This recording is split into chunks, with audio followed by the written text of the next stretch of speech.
Good morning, class. Today we will start the topic effect of electric current. In last lecture, we have discussed about some electric circuits and electric circuits components, electric wire, cell, battery, and as well as electric resistance. Now, we also have discussed about the material like conductor, good conductor of electricity as well as poor conductor of electricity. Now, today we will start the topic effect of electric current. In previous lecture you have understand properly about the electric current. Now in this lecture we will discuss the heating effect, magnetic effect and chemical effect of electric current. So we will study firstly the chemical effect of electric current in higher classes. Because chemical composition is very typical topic according to class 7th. Okay, because you can't understand about the electrolysis or electrolysis process in this class, so we will further discuss the chemical effect in higher classes. So today start the topic heating effect of element electric current. Now electric resistance can be compared with the force of friction. जैसे कि मैंने आपको last lecture में समझाया था कि कोई भी रेजिस्टेंस है वो एक फ्रिक्शन की तरह काम करता है. जैसे आप कोई नॉर्मली मोशन का अपोज करने वाले फोर्स की बात करते हैं तो आपके माइंड में आता है फ्रिक्शन फोर्स. ये एक ऐसा फोर्स होता है जो कोई मोशन का अपोज करता है या उनकी अपोजिट डायरेक्शन में लगाया जाता है. तो सेम उसी तरह जब किसी कंडक्टर के अंदर करंट फ्लो होती है तो उस कंडक्टर के द्वारा भी कुछ फोर्स लगाया जाता है जो उस करंट को रोकने की कोशिश करता है, तो उसे हम रेजिस्टेंस कहते हैं. So when you rub your palm against each other your palm becomes warm and due to friction between the surface of your palm. मतलब जब आप अपने पाम को रब करते हैं तो आप देखेंगे कि कुछ टाइम में वो हीट प्रोड्यूस करती है, गर्म हो जाती है हथेलियाँ हमारी. ठीक है, इसी तरह जैसे ही किसी जब कोई इलेक्ट्रिक करंट है किसी कंडक्टर या वायर से पास होती है, ठीक है, अब वो वायर का जो रेजिस्टेंस है अगर हाई हुआ, हाई मतलब उसे आगे जाने से रोकने वाला, ठीक है, तो हाई रेजिस्टेंस के कारण वो इलेक्ट्रिक एनर्जी वहीं रुक जाती है और वायर की जो रेजिस्टेंस है वो उसका लगातार अपोज करता है, तो वो इलेक्ट्रिक एनर्जी किस में कन्वर्ट हो जाती है, हीट एनर्जी में कन्वर्ट हो जाती है. तो इसी तरह किसी भी इलेक्ट्रिक एनर्जी का रेजिस्टेंस के कारण हीट एनर्जी में कन्वर्ट हो जाना heating effect of electric current कहलाता है. क्योंकि यहाँ पर जो हीटिंग इफेक्ट वर्ड नाम दिया है वो हमने इलेक्ट्रिक एनर्जी के हीट में कन्वर्ट होने के कारण ही वो नाम दिया है. क्यों? क्योंकि यहाँ पर हीट पहले नहीं थी, लेकिन जब इलेक्ट्रिक एनर्जी उस कंडक्टर से पास हुई तो उस कंडक्टर का जो मटेरियल है वो उस इलेक्ट्रिक एनर्जी को आगे की तरफ पास होने से रोकने की कोशिश करता है, जिसे हम कहते हैं रेजिस्ट करता है, और उसकी ये प्रॉपर्टी रेजिस्टेंस कहलाती है. तो जब वो इलेक्ट्रिक एनर्जी पूरी तरह से वन एंड से सेकेंड एंड तक नहीं पहुंच पाती तो क्या होगा, तो वो इलेक्ट्रिक एनर्जी उसी वायर के अंदर हीट एनर्जी में कन्वर्ट हो जाती है, जिसको आप ये ऐसे भी रियलाइज़ कर सकते हो उसे छूकर कि वायर धीरे धीरे गर्म हो जाता है. लेकिन आपको जब इलेक्ट्रिसिटी पास हो रही है उस समय उससे नहीं छूना है, अदरवाइज शॉक लग सकता है. ठीक है, तो इसका एक हीटिंग इफेक्ट मतलब इलेक्ट्रिक एनर्जी का हीट में कन्वर्ट हो जाना. ठीक है, अब इससे एक एक्टिविटी के थ्रू समझते हैं. आपको 2 आयरन नेल्स लेना है, थर्मोकोल शीट लेना है, कॉपर वायर लेना है, 10 centimetre long piece of nichrome wire लेना है और इलेक्ट्रिक सेल और एक स्विच लेना है. ठीक है, अब आप मेथड को इस डायग्राम से समझिए. आपने 2 आयरन नेल्स को इस तरह से थर्मोकोल शीट पर फिक्स कर दिया कुछ डिस्टेंस पर. अब 10 सेंटीमीटर लॉन्ग जो निक्रोम वायर का पीस था वो आपने दोनों नेल से अटैच कर दिया है. ठीक है, और दोनों नेल्स के कनेक्शन इस सेल से किए हैं. पहली नेल्स जो है उसको पहले हम स्विच से कनेक्ट करते हैं, देन स्विच यानी कि एक ऑल पिन का स्ट्रक्चर है जो आप कभी दोनों टर्मिनल को कनेक्ट करेंगे तो स्विच क्लोज और ओपन दोनों कंडीशन शो करेगी, ठीक है। और फिर उसे सेल से कनेक्ट किया है। सेम उसी तरह दूसरी स्विच को भी हमने सेल के नेगेटिव टर्मिनल से कनेक्ट किया है। अब जैसे ही आप स्विच ऑन करते हैं तो स्विच ऑन करने से क्या होता है कि जो आप नॉर्मली कॉपर का वायर यूज़ कर रहे हो उसकी कंडक्टिविटी अच्छी होती है, वो करंट को कम से कम रेजिस्ट या रोकने की कोशिश करता है। लेकिन आपने जो दोनों नेल्स के बीच में निक्रोम वायर यूज़ किया है उसका रेजिस्टेंस ज़्यादा होता है, वो इलेक्ट्रिक करंट्स को ब्लॉक करने की कोशिश करता है, लेकिन उसमें से कुछ करंट पास हो जाती है और मैक्सिमम करंट को वो रोकने की कोशिश करेगा। तो जो भी करंट को उसने रेजिस्ट किया है वो इस वायर के थ्रू हीट में कन्वर्ट हो जाती है। तो यहाँ पर nichrome wire heat energy, electrical energy को हीट एनर्जी में कन्वर्ट कर देता है, ठीक है। तो जब करंट आपने पास की है तो दोनों नेल्स के थ्रू वो करंट कहाँ जाएगी, निक्रोम वायर में, और निक्रोम वायर से सेकेंड नेल तक जाएगी और सेकेंड नेल से बैटरी के नेगेटिव टर्मिनल तक। इस प्रकार सर्किट तो पूरा हो जाता है, लेकिन इलेक्ट्रिक करंट जो इस निक्रोम वायर से पास हो रही है वो निक्रोम वायर उस इलेक्ट्रिक एनर्जी को रोकने की कोशिश करता है, जिसके कारण वो उसमें से कुछ इलेक्ट्रिसिटी तो पास कर देता है बट कुछ इलेक्ट्रिक एनर्जी को वो हीट के फॉर्म में चेंज कर देता है। और जैसे ही आप स्विच ऑफ करते हो तो आप जब स्विच ऑफ करके उस निक्रोम वायर को टच करेंगे तो वो वायर गर्म हो जाता है, जिससे हमें समझ आता है कि हमारी जो इलेक्ट्रिकल एनर्जी थी वो किस में कन्वर्ट हो चुकी है, हीट एनर्जी में कन्वर्ट हो चुकी है, ठीक है। अब इसका एक एप्लीकेशन तो होगा, मतलब अगर हमने देखा कि इलेक्ट्रिकल एनर्जी की एक ये प्रॉपर्टी हुई कि ये ऑटोमेटिकली ज़्यादा रेजिस्टेंस ऑफर करने से मटेरियल के ये हीट एनर्जी में कन्वर्ट हो जाती है। तो इसकी कुछ एप्लीकेशंस हम देखेंगे, जैसे कि इलेक्ट्रिक हीटिंग अप्लायंसेस। ये इस तरह के आपने इलेक्ट्रिक रूम हीटर्स देखे होंगे जिसमें निक्रोम का वायर होता है जिसकी इसी स्प्रिंग जैसी यानी कि कॉइल स्ट्रक्चर बना दी जाती है, ठीक। और हम जब इलेक्ट्रिसिटी पास करते हैं तो ये निक्रोम के वायर से इलेक्ट्रिसिटी पास होते होते वो उसे गर्म कर देता है और जितनी भी इलेक्ट्रिक एनर्जी थी वो हीट एनर्जी में कन्वर्ट हो जाती है। और ऐसा करने से जब पीछे से जो फैन की जो एयर पास होती है इस वायर से, तो वो ये वायर की जो हीट एनर्जी है वो उस एयर को हॉट कर देती है। इस तरह से पूरे रूम का टेम्परेचर वार्म बना रहता है। तो इलेक्ट्रिक रूम हीटर है, इलेक्ट्रिक आयरन है, जो कपड़े प्रेस करते हैं जब, तब जो आयरन का यूज़ करते हैं उसके अंदर भी सेम एप्लीकेशन है। इसी तरह की कॉइल होती है जो इलेक्ट्रिक एनर्जी जब उसमें से पास होती है तो वो कॉइल का जो मटेरियल होता है निक्रोम वायर की होती है, तो वो क्या करती है या कॉपर वायर की भी बना सकते हैं, तो वो लगातार इलेक्ट्रिसिटी को रोकने की कोशिश करती है और उसे हीट एनर्जी में कन्वर्ट कर देती है, ठीक है। इस प्रकार आयरन का जो बेस होता है वो भी हॉट हो जाता है और जिसके कारण इजीली हम प्रेस कर सकते हैं। इलेक्ट्रिक कैटल का भी यही सिस्टम है। इलेक्ट्रिक टोस्टर है, सैंडविच मेकर है, इलेक्ट्रिक ओवन है, वाटर हीटर, गीज़र में भी यही होता है, कॉइल्स होती है जो इलेक्ट्रिक एनर्जी को हीट एनर्जी में कन्वर्ट करती है जिससे पानी गर्म होता है। इमर्जन रॉड है, ठीक है। इन सभी के सेम प्रिंसिपल है, ये heating effect of electric current पर ही बेस्ड होते हैं। तो इस तरह जितने भी हीटिंग अप्लायंसेस हैं जिससे हमें हीट मिलती है इलेक्ट्रिक एनर्जी देने पर, ठीक है, वो सारे heating effect of electric current पर बेस्ड होते हैं, ठीक है।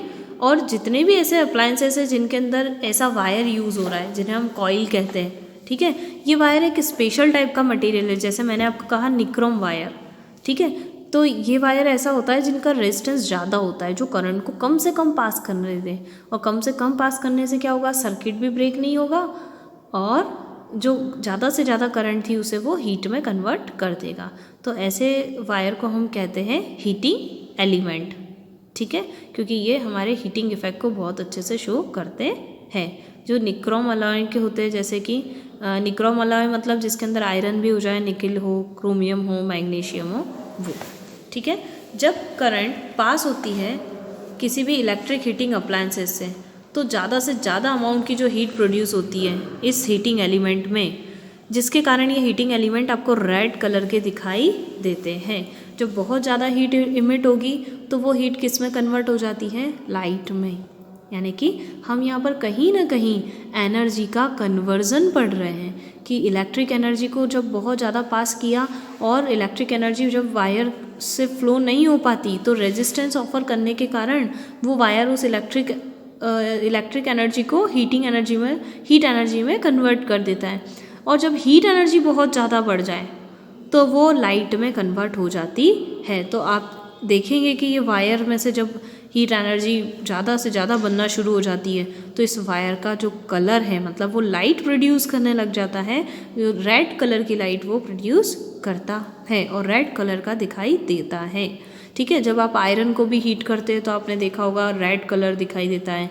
नॉर्मली कोयले जब आप उसे गर्म करते हो, कोल को या कोयले को, तो जब उसे गर्म करते हो तो वो भी रेड कलर के दिखाई देते हैं। ऐसा क्यों? क्योंकि जब हीट एनर्जी बहुत ज़्यादा प्रोड्यूस हो तो वो किस में कन्वर्ट हो जाती है? लाइट एनर्जी में कन्वर्ट हो जाती है।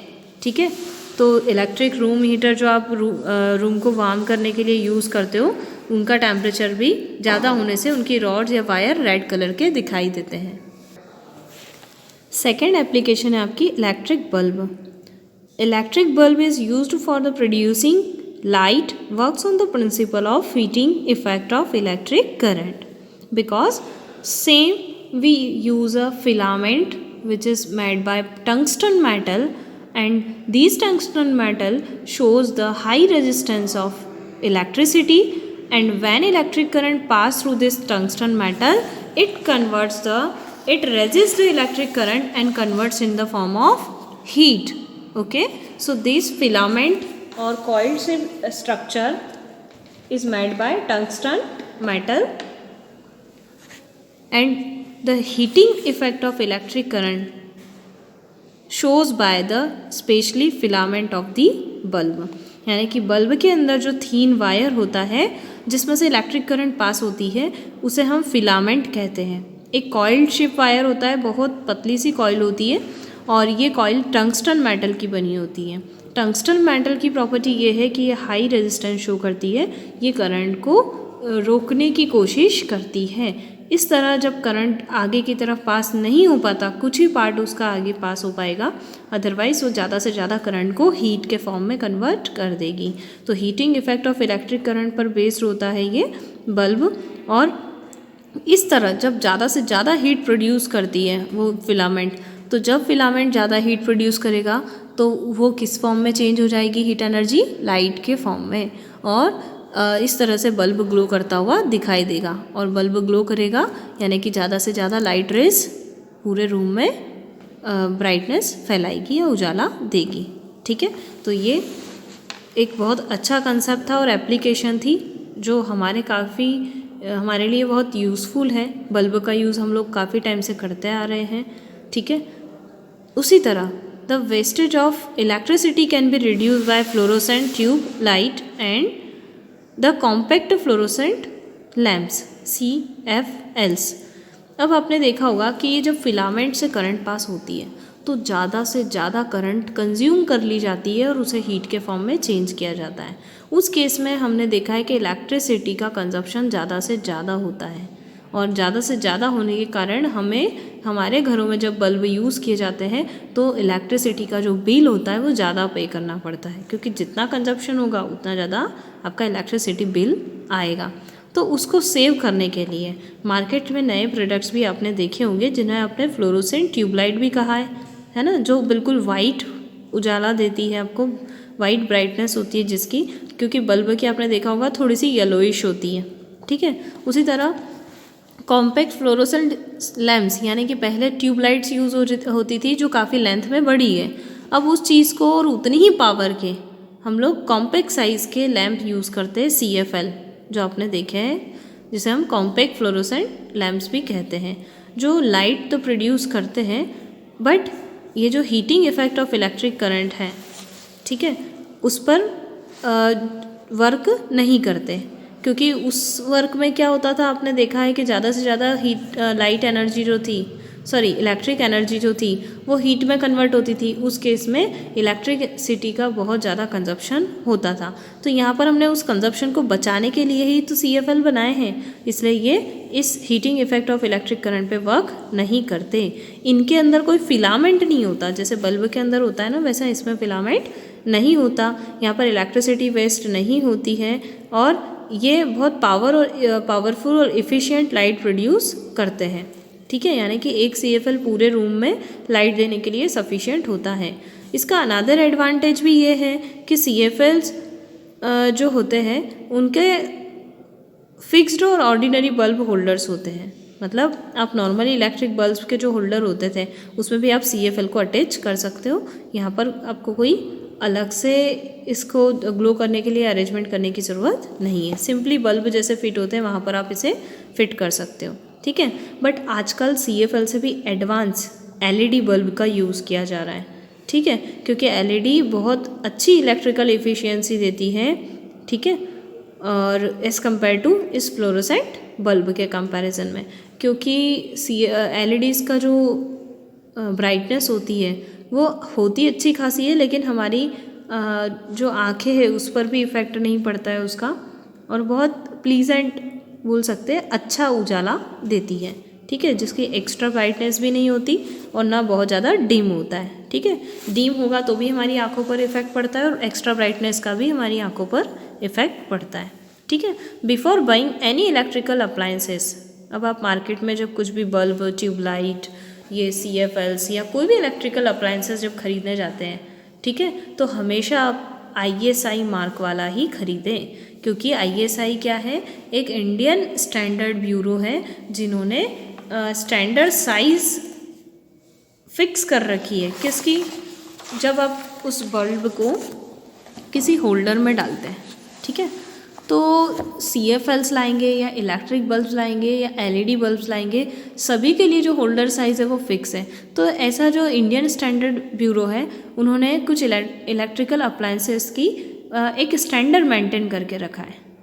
ठीक है, जिससे वो अप्लायंसेस की ये भी चेकअप हो जाता है कि वो एनर्जी का वेस्ट ज़्यादा तो नहीं करते या कम तो नहीं करते, तो वो हर तरीके के स्टैंडर्ड को मेज़र करते हैं। एक तो वेस्टेज ऑफ इलेक्ट्रिसिटी को भी, अप्लायंसेस सेफ़ है या नहीं है उसे भी देख लेते हैं, और साथ में उनका जो आपने वायर किस क्वालिटी का यूज़ किया है उसके अंदर, या जो इलेक्ट्रिकल कंपोनेंट है वो कैसे यूज़ है, ये सारी शुद्धता की जांच वो करते हैं। ठीक है, तो ISI मार्क वाला ही लाना चाहिए। थर्ड है इलेक्ट्रिक फ्यूज़, और एप्लीकेशन क्या देखेंगे आप, इलेक्ट्रिक फ्यूज़। तो इलेक्ट्रिक फ्यूज़ भी heating effect of electric current पर काम करता है। इलेक्ट्रिक फ्यूज़ क्या होता है, एक सेफ्टी डिवाइस होता है।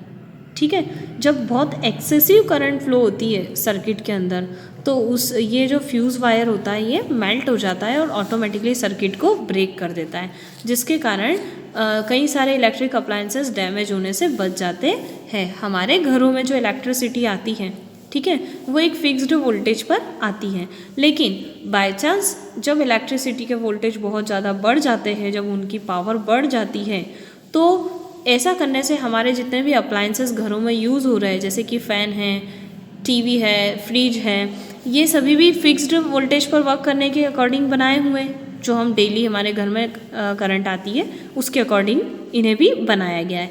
लेकिन अगर किसी दिन पावर बहुत ज़्यादा हो जाए तो फिर ये अप्लायंसेस उस पावर को झेल नहीं सकते, जिसके कारण ये डैमेज हो जाते हैं। कई बार आपने सुना होगा बहुत ज़्यादा हाई वोल्टेज आने के कारण फ्रिज ख़राब हो जाता है ना, TV ख़राब हो जाता है, फ़ैन की कॉइल जल जाती है। तो ये सारी अप्लायंसेस को बचाने के लिए हम जहाँ पर हमारा मीटर होता है ना, जहाँ पर हमारा मेन सप्लाई जुड़ा होता है, सप्लाई लाइन जुड़ी होती है घर में, उस बोर्ड पर हम एक फ्यूज़ नाम की डिवाइस भी अटैच कर देते हैं।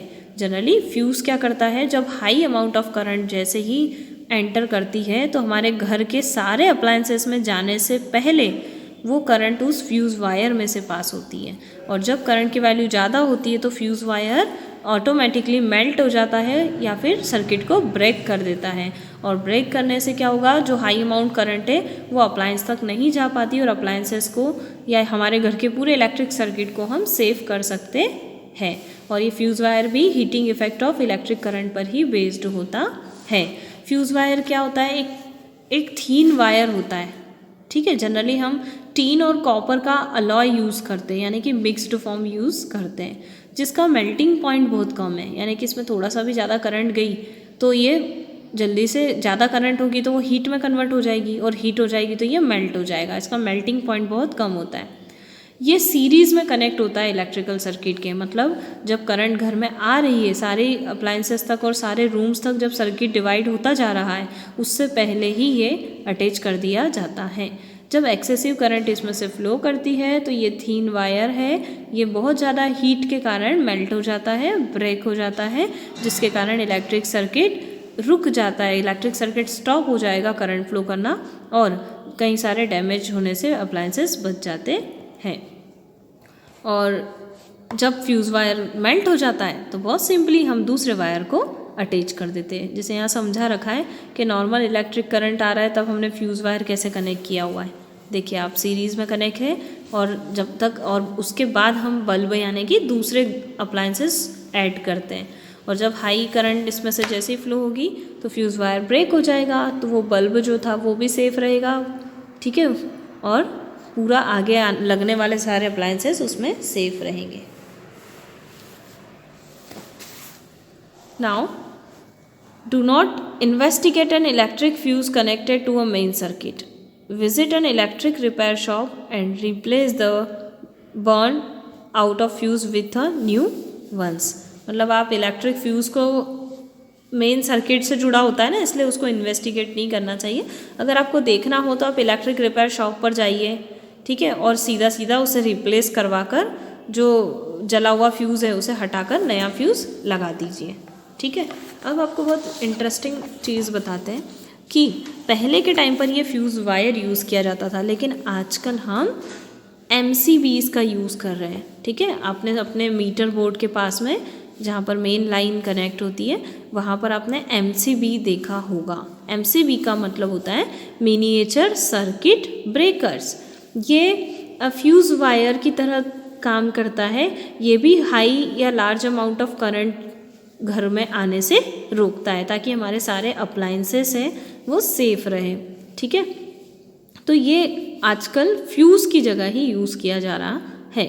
These are switches which automatically turns off and when current is circuit exceed the safe limit। जब करंट एक सेफ लिमिट से ज़्यादा पास होना लग जाए तो ये आपको जो स्विचेस दिख रही है अभी जो ऊपर की तरफ आपको नज़र आ रही है, ये ऑटोमेटिकली, ये ब्लू कलर की जो है ये स्विच है, ब्लू रेड, ठीक है, ये ऑटोमेटिकली कहाँ नीचे की तरफ गिर जाती है, ठीक है। तो ऑटोमेटिक गिर जाने के कारण सर्किट ब्रेक हो जाता है और जब घर में करंट पास होना बंद कर देती है, ठीक है। तो ऐसा करने से क्या होगा, जब नॉर्मल करंट फ्लो होना शुरू कर दे तो आप फिर से इस स्विचेस को ऊपर कर दे सकते हैं और ऊपर करने से आपका सर्किट फिर से कनेक्ट हो जाता है और फिर से करंट फ्लो होना स्टार्ट कर देती है। तो MCB किस पे वर्क करती है, magnetic effect of current and not on heating effect of current. Heating effect of current पे वर्क नहीं करती है।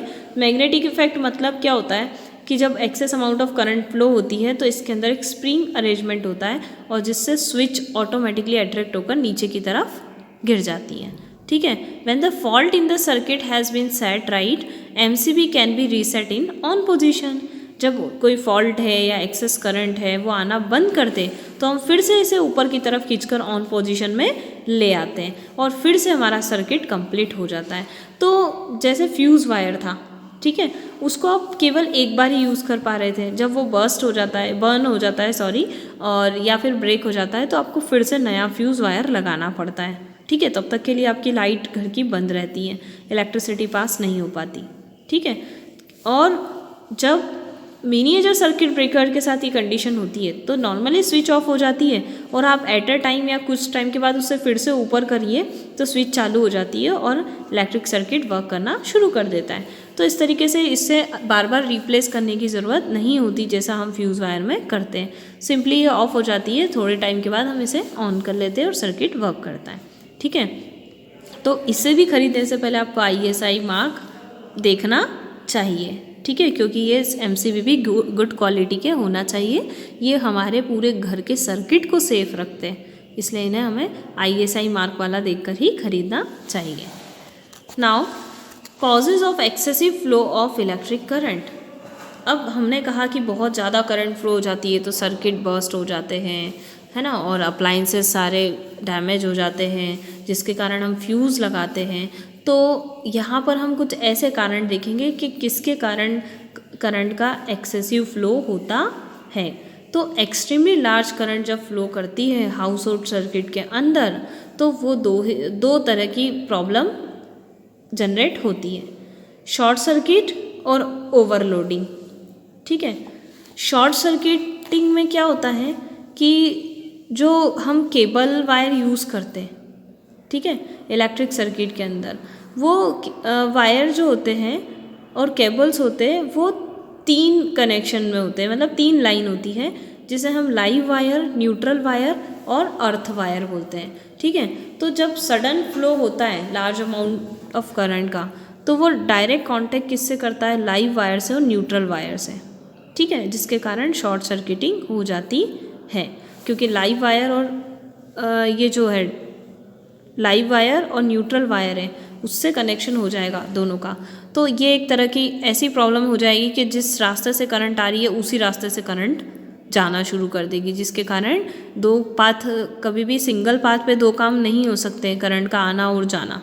ठीक है, जिसके कारण क्या होता है, सर्किट में शॉर्ट सर्किट मतलब वहीं के वहीं सर्किट आपका अप्लायंसेस में न जाने के कारण वायर के अंदर ही पाथ बना लेता है अपना आना और जाना एक ही रास्ते पर।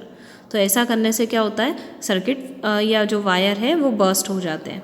ठीक है, और इलेक्ट्रिक फायर भी हो सकती है, आपने जनरली स्पार्किंग होती हुई भी देखी होगी। ठीक है, तो इलेक्ट्रिक फायर्स भी लग सकती है, आग भी लग सकती है इसके कारण।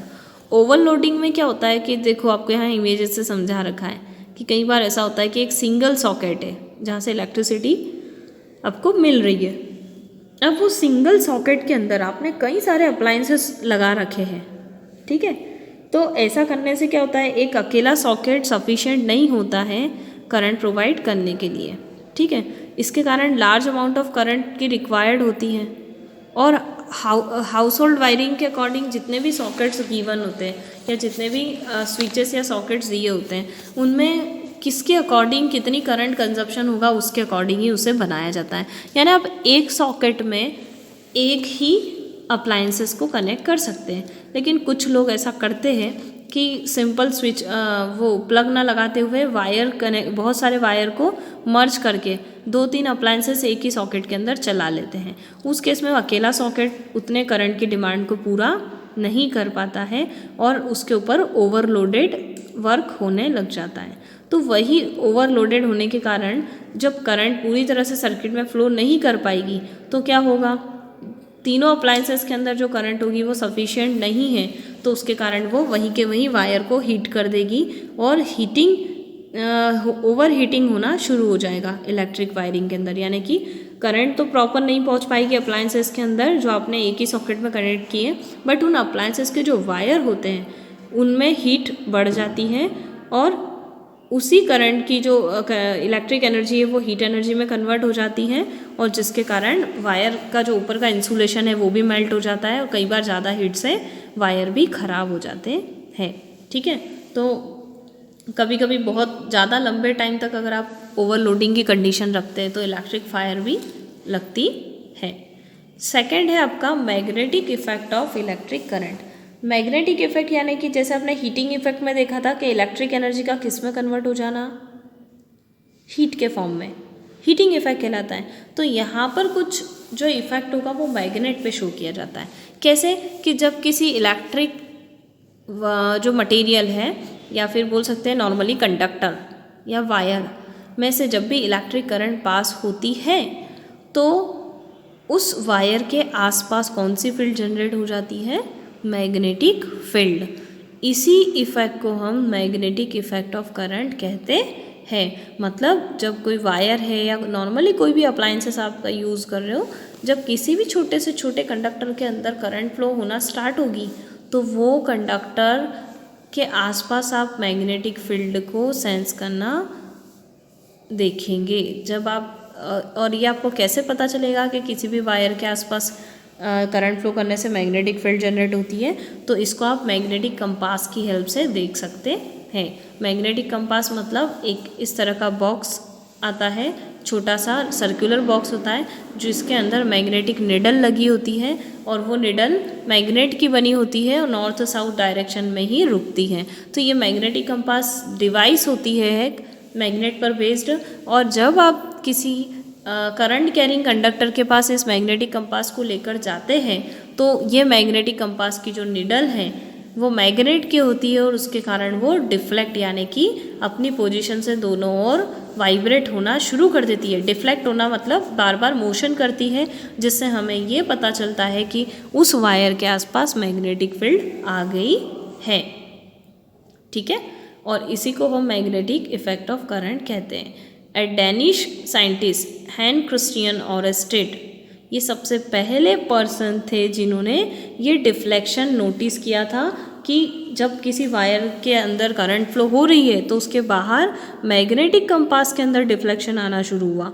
तब उन्हें समझ में आया कि करंट फ्लो करने पर उसके आसपास मैग्नेटिक फील्ड आना शुरू हो जाती है।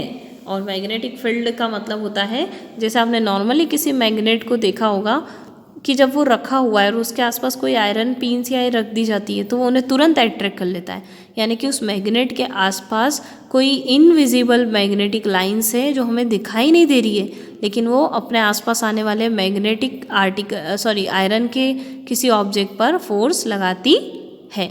ठीक है, तो ये जो इनविजिबल लाइट क्या मैग्नेटिक रेज है, ठीक है, वही रेज कहाँ आसपास फैलना शुरू कर देगी, इस करंट कैरिंग कंडक्टर के, यानी कि जब किसी वायर के अंदर करंट फ्लो होगी तो यही मैग्नेटिक फील्ड उस वायर के आसपास जनरेट हो जाती है, जिसे हम magnetic effect of electric current भी कहते हैं। एक्टिविटी 3 से आपको बताया गया है कि आप इस तरह से किसी सेल को कनेक्ट कीजिए और नॉर्मली एक स्विच लगाइए और मैग्नेटिक कंपास को सेंस कीजिए, तो आप देखेंगे कि जब करंट फ्लो होती है तो मैग्नेटिक कंपास में डिफ्लेक्शन आना शुरू हो जाता है।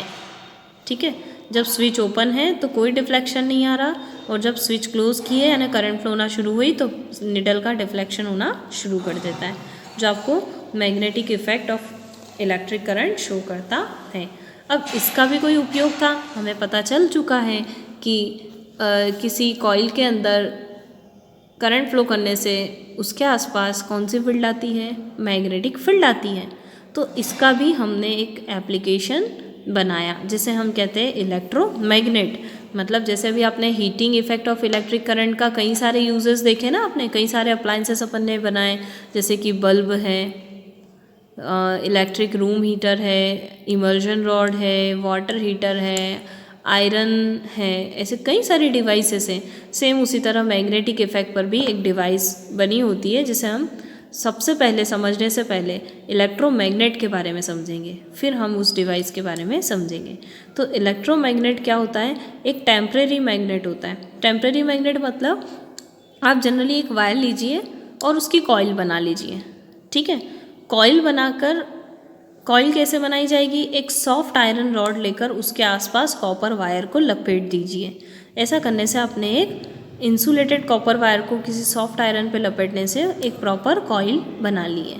अब इस कॉइल के दोनों एंड जो है उसे आप सेल या बैटरी से कनेक्ट कर देंगे, और जब उसके अंदर, उस कॉइल के अंदर करंट फ्लो करवाएंगे तो वो करंट उस कॉइल के यानी कि उस कॉपर वायर से पूरी तरह से पास होते होते आप देखेंगे कि जब वायर के अंदर वो करंट पास हो रही है तो आसपास कौन सी फील्ड आ जाएगी, मैग्नेटिक फील्ड।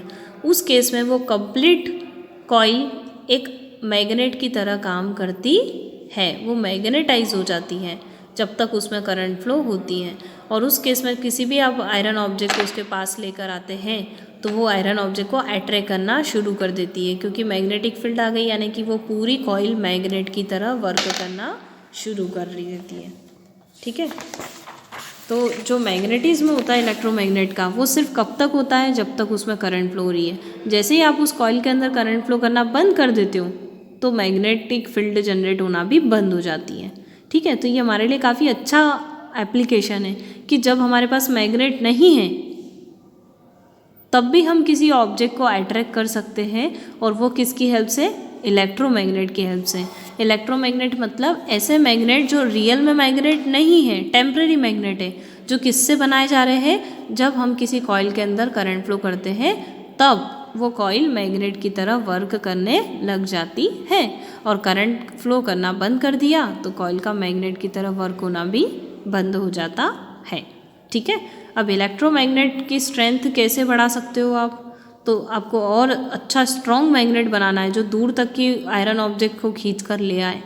तो ऐसे स्ट्रॉन्ग मैग्नेट बनाने के लिए आप कॉइल के जो नंबर ऑफ टर्न्स है ना, अभी जो आपने आयरन रॉड के ऊपर कई सारे कॉपर के वायर को लपेट दिया था गोल गोल, ठीक है, तो वो नंबर ऑफ टर्न्स है वो आप और ज़्यादा बढ़ा दीजिए। तो बढ़ाने से फील्ड और स्ट्रेंथ हो जाती है, और जितना बड़ा इलेक्ट्रोमैग्नेट होगा, जितने नंबर ऑफ टर्न्स ज़्यादा होंगे, वो नंबर ऑफ टर्न्स ज़्यादा होने के कारण वो उतना अच्छा मैग्नेट की तरह शो करेगी वो जो कॉइल है। ठीक है, और उतना स्ट्रॉन्ग मैग्नेट बनेगा। Increasing the amount of electric current passing through the coil, जैसे जैसे आप कॉइल का मैग्नेटिज्म बढ़ाना चाहते तो आप उसके अंदर फ्लो होने वाली जो करंट है उसकी वैल्यू को जब बढ़ाएंगे तो उसकी मैग्नेटिक फील्ड भी उतनी स्ट्रांग होती जाएगी और वो उतना ही स्ट्रांग मैग्नेट बनता जाएगा।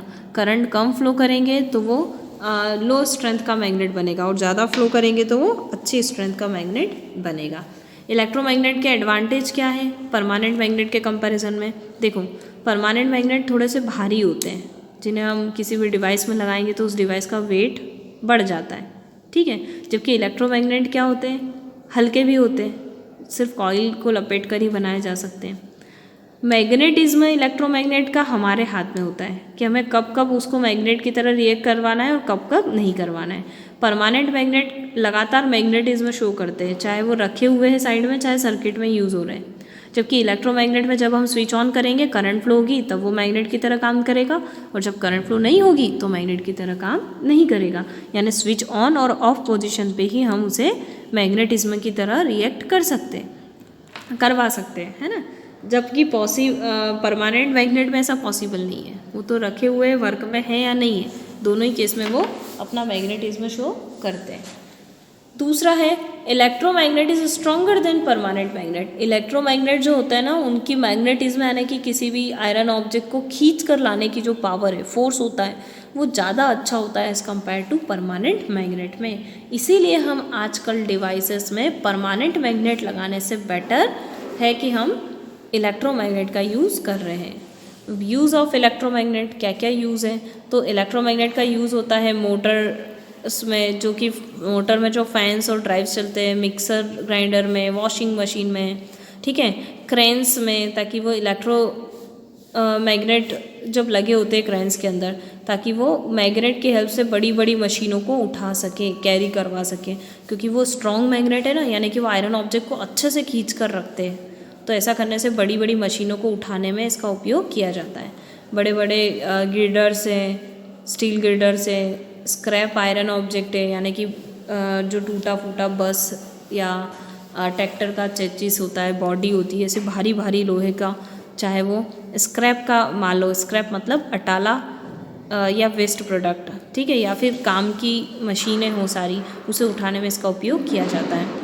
इसका उपयोग मैग्नेटिक मटेरियल जैसे कि आयरन, स्टील है, उसको किसी जंक या ख़राब मेटल्स के साथ जब वो मिक्स हो जाती है तो भी हम इलेक्ट्रोमैग्नेट का यूज़ करते हैं, ताकि वो इलेक्ट्रोमैग्नेट सारी आयरन ऑब्जेक्ट को अपनी तरफ अट्रैक्ट कर ले और उससे हम ईजीली सेपरेट कर ले दूसरी मेटल से।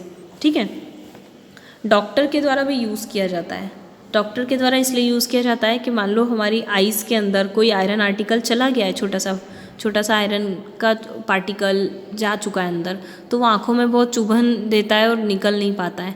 ठीक है, तो जनरली आई हमारी बहुत सेंसिटिव होती है, तो उसे हमें बिना छुए कैसे निकाल सकते हैं? तो नॉर्मली इलेक्ट्रोमैग्नेट्स को जब हमारी आई के पास ले जाएंगे तो जो आयरन पार्टिकल्स है वो उसकी तरफ अट्रैक्ट हो जाएंगे, और इस तरह से जो भी एक्सीडेंटली जो आयरन पार्टिकल्स अंदर गए थे वो आइज़ के अंदर से निकल जाते हैं बिना आई को छुए। ठीक है, तो डॉक्टर लोग भी इनका यूज़ करते हैं। Now electromagnets are used in circuit, electric bells, telegraph, telephone instrument, loud speaker, इन सभी में इलेक्ट्रोमैग्नेट का यूज़ किया जाता है। उसमें से हम एक डिवाइस इलेक्ट्रिक बेल के बारे में डिस्कस करेंगे जो कि बहुत कॉमन है और आपको पता होना चाहिए। इलेक्ट्रिक बल्ब भी magnetic effect of electric current principle पर ही बेस्ड होती है। इसके अंदर इलेक्ट्रोमैग्नेट होता है। ठीक है, कंस्ट्रक्शन के बारे में देखेंगे तो इलेक्ट्रिक बेल के अंदर जो होता है, आप डायग्राम से समझिए, यू शेप्ड का इलेक्ट्रोमैग्नेट होता है। ठीक है, ये यू शेप का बनाया हुआ है, ये ऐसा है ना, उसका एक पोल एन है और दूसरा पोल एस है। ठीक, एक स्मॉल आयरन बार होता है जिसको हम आर्मेचर कहते हैं, है ना। आर्मेचर ये वाला है आपका, जो इस मैग्नेट के जस्ट सामने होता है। तो ये पतला सा आयरन का पीस है जिसको हम आयरन बार कहते हैं, जिसको हम आर्मेचर भी कहते हैं। ठीक, वो जस्ट किसके सामने है, इसके पोल के सामने, दोनों एन और एस के सामने है। लोअर एंड जो है आर्मेचर का, वो अटैच होता है एक फ्लैट स्प्रिंग से, है ना, जिसको जो स्प्रिंग जो है ना, वो एक मेटल के ब्रैकेट से अटैच है। जैसे कि ये जो लोअर एंड है इसका, वो यहाँ पर एक स्प्रिंग से अटैच है। ये एक स्प्रिंग जैसी स्ट्रक्चर है और ये स्प्रिंग नीचे किससे अटैच है, एक ब्रैकेट से, ताकि ये स्प्रिंग छूट ना जाए। सिर्फ ये स्ट्रेच हो सकती है लेकिन ये अपनी पोजीशन पे फिक्स्ड है, और फिक्स करने के लिए हमने यहाँ पर एक ब्रैकेट यूज़ किया है मेटल का, जो इस स्प्रिंग को फिक्स रखता है। ठीक है, और ये स्प्रिंग कैसी है, फ्लैट स्प्रिंग कहलाती है। ठीक है, ये सिर्फ आगे की तरफ स्ट्रेच हो सकती है, अपनी पोजीशन यहाँ से नहीं छोड़ेगी। ठीक है, यहाँ हमने इसे फिक्स कर रखा है मेटल ब्रैकेट से। ठीक, अपर एंड जो होता है उसका, वो हैमर से एक अटैच होता है। हैमर मतलब एक हथौड़ी जैसी स्ट्रक्चर, जैसे ये गोंग भी, ये जो है ना, आगे की तरफ इस तरह से एक टिप बाहर निकाली जाती है और ये हैमर की तरह काम करता है। और ये जो होता है यहाँ पर गोल गोल, ये मेटल गोंग होता है। ठीक है, ये मेटल गोंग भी फिक्स्ड कर दिया जाता है, इसे जस्ट हैमर के आगे ही फिक्स किया जाता है। और जो इलेक्ट्रोमैग्नेट होते हैं उसे हम बैटरी से कनेक्ट कर देते हैं। ठीक है, और इसके साथ एक पुश बटन कनेक्ट कर देते हैं। ठीक, अब हम इसकी वर्किंग देखेंगे। ये तो आपका कंस्ट्रक्शन था कि आपको इसे कैसे अटैच करना है। ठीक है, और आपने इसे इलेक्ट्रिक सर्किट से कनेक्ट करने के लिए इस जो मैग्नेट है एन और एस पोल को कॉपर वायर से पहले अच्छे से लपेट दिया है, कॉइल्स बना दिए इसके ऊपर, और उस वायर के दोनों एंड को हमने डबल सेल से, क्योंकि यहाँ पर सिंगल सेल उतनी पावर नहीं दे पाएगा, इसलिए हमने उसे बैटरी बना दिया है ना। या तो आप डबल सेल लगा दो या इसे नॉर्मली बैटरी जैसा बना दो। तो दो सेल इस तरह से सीरीज़ में कनेक्ट करके इसे अटैच करके बीच में पुश बटन लगा दिया है ताकि वो स्विच ऑन और ऑन का काम करे। ठीक है, अब इसकी वर्किंग समझेंगे। जैसे ही आप स्विच को प्रेस करते हो, जनरली आप बेल का काम ही क्या होता है कि हम किसी के डोर पर जाकर उस बेल को बजाते हैं ताकि अंदर एक साउंड प्रोड्यूस और अंदर वालों को पता चल जाए कि हमें गेट खोलना है या बाहर कोई आया है। तो जनरली जो इलेक्ट्रिक बेल है उसमें आपका पहला फंक्शन ही क्या होता है, स्विच को प्रेस करना। तो जैसे ही आप इस स्विच को प्रेस करते हो तो स्विच प्रेस करने से ये सर्किट कंप्लीट हो जाता है। सर्किट कंप्लीट होता है तो इलेक्ट्रिक करंट फ्लो होना स्टार्ट कर देती है और पोल बैटरी के पॉजिटिव टर्मिनल से करंट निकलती है वायर के थ्रू और एस पोल तक जाती है, एन पोल तक जाती है। एन पोल से एक वायर कनेक्ट है और घूमती घूमती वो एस पोल तक पहुंच जाती है और एस से वो कहाँ पर पहुंचती है, मेटल ब्रैकेट में, यानी कि स्प्रिंग तक पहुंचती है। स्प्रिंग भी यहाँ पर एक कंडक्टर ही है, मेटल की बनी हुई है। ठीक है, और उस स्प्रिंग से कहाँ पहुँचेगी, उस आयरन प्लेट पर, आयरन बार पर, और आयरन बार से नेल से कनेक्ट होती है और एक नेल या स्क्रू फिटिंग होती है और स्क्रू फिटिंग से उसे वापस नेगेटिव टर्मिनल से जुड़ी होती है। ऐसा करने से हमने सबसे पहले तो ये देखा कि जैसे ही हम स्विच प्रेस करेंगे तो एक कंप्लीट पाथ बनता है जिसमें करंट फ्लो हो सकती है। ठीक है, और करंट पास होती है उस कॉइल से इलेक्ट्रोमैग्नेट तक। अब जैसे ही इलेक्ट्रोमैग्नेट के अंदर करंट फ्लो होती है, आपने देखा कि वायर यहाँ पर है, मतलब इसके अंदर करंट फ्लो होना शुरू हो जाएगी। तो ये जो है इलेक्ट्रोमैग्नेट, ये अट्रैक्ट होना शुरू कर देंगे, मतलब ये मैग्नेट की तरह काम करेंगे, इसका मैग्नेटाइज बढ़ जाएगा और ये सीधा सीधा किसको अट्रैक्ट करेंगे, इस आर्मेचर को, इस सॉफ्ट आयरन बार को अपनी ओर खींचेंगे क्योंकि आयरन है और ये मैग्नेट है। ठीक है, करंट फ्लो होने से इसका मैग्नेटिज्म स्ट्रांग हो गया है तो ये अपनी ओर इसे खींचेंगे। जैसे ही अपनी ओर इसे खींचते हैं, ठीक है, तो ये क्या है, एक मेटल प्लेट थी ना, तो ये मैग्नेटाइज हो चुकी है, ये प्लेट को खींचेगी, ये प्लेट को खींचेगी तो ये जो है इसके साथ हैमर ये आगे की तरफ स्ट्राइक करेगा तो बेल बजना शुरू हो जाएगी। ठीक है, हैमर उस गोंग से टकराएगा और गोंग से टकरा के साउंड प्रोड्यूस करेगा, ठीक है। लेकिन जैसे ही आर्मेचर मैग्नेट की तरफ मूव करता है तो वो स्क्रू के साथ कांटेक्ट बना लेता है। पीछे जो स्क्रू है ना उसके साथ जो कांटेक्ट बनाया था वो ब्रेक हो जाता है, क्योंकि ये तो आगे की तरफ खींच गया तो पीछे स्क्रू से इसका कांटेक्ट आपस में ब्रेक हो जाता है। जैसे स्क्रू से इसका कांटेक्ट ब्रेक हो जाता है तो जो इलेक्ट्रिक सर्किट था जो यहाँ से कंप्लीट होकर यहाँ पहुँच रहा था वो पहले इससे छूने के कारण यहाँ से करंट पास हो रही थी, जब ये आगे हो चुका है तो करंट पास होना बंद कर देती है। और जैसे ही सर्किट ब्रेक होता है तो करंट पास होना बंद हो जाएगी, सर्किट ब्रेक हो जाएगा तो इलेक्ट्रोमैग्नेट जिसके अंदर करंट फ्लो हो रही थी यहाँ से सर्किट ब्रेक हुआ तो फर्दर यहाँ से करंट पास होना बंद हो जाएगी। और जैसे ही बंद हो जाएगी तो ये जो इलेक्ट्रोमैग्नेट है ये वर्क करना बंद कर देगा तो ये डीमैग्नेटाइज हो जाएगा, और डीमैग्नेटाइज हो जाएगा तो अगेन ये इस आयरन को अट्रैक्ट करना बंद कर देगा और वापस ये आयरन अपनी पोजीशन पे आ जाएगा। अगेन आप स्विच प्रेस करोगे फिर ये आगे जाएगा, फिर ये मैग्नेटाइज हो जाएगा तो इसको अट्रैक्ट करेगा, फिर उससे हैमर टकराएगा गोंग से और उस समय इस स्क्रू से इसका कांटेक्ट ख़त्म हो जाएगा। जब ये टकराएगा तो फिर से सर्किट ब्रेक हो जाएगा, फिर करंट फ्लो होना बंद हो जाएगी, यहाँ पर फिर ये डीमैग्नेटाइज हो जाएगा और फिर इस आयरन को ये छोड़ देगा, यानी कि वापस आ जाए। उस केस में स्प्रिंग क्या करती है, इसको आगे पीछे मोशन करवाने में हेल्प करती है। तो इस तरीके से इसकी वर्किंग चलती है और इलेक्ट्रिक बेल का यूज़ हमने देखा। Okay, your chapter is over. Thank you.